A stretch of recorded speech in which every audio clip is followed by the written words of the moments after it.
ويشترط في الرقية أولا أن يكون الراقي حسن صحيح العقيدة، أن يكون الراقي صحيح العقيدة، فلا يصح أن يرقي من عنده شرك أو خرافة أو بدع، فإن هذا لا يؤمن أن يأتي برقية غير شرعية.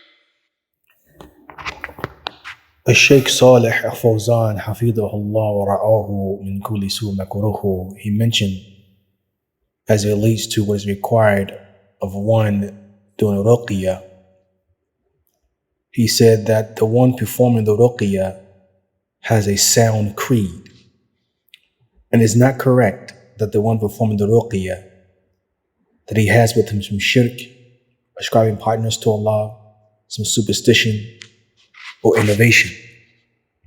He said this person isn't to be trusted. Yani, due to that, he comes with a ruqya other than that which is legislated. ثانيا أن تكون الرقية من كتاب الله أو من الأدعية الشرعية.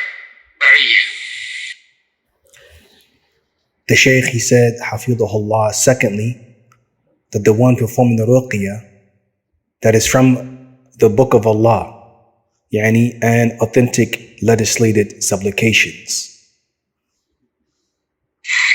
ثالثا أن يعتقد أن الشفاء من الله وأن الرقية إنما هي سبب من الأسباب. Thirdly, he said that it is believed that the healing is from Allah, yani alone, and that the ruqya is a cause from the causes, yani of the healing. رابعا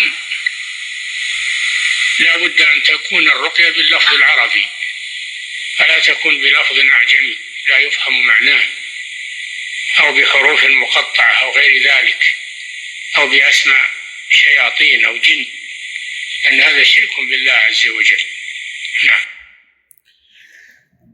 And fourthly, the Shaykh, he mentions that it must be a ruqya that is uttered in Arabic and not in a language that is non-Arabic.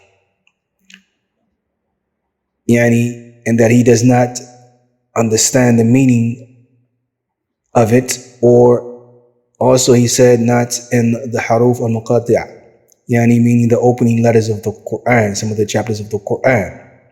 He said, or other than that, or from the names of the shayateen, the devils or the jinn.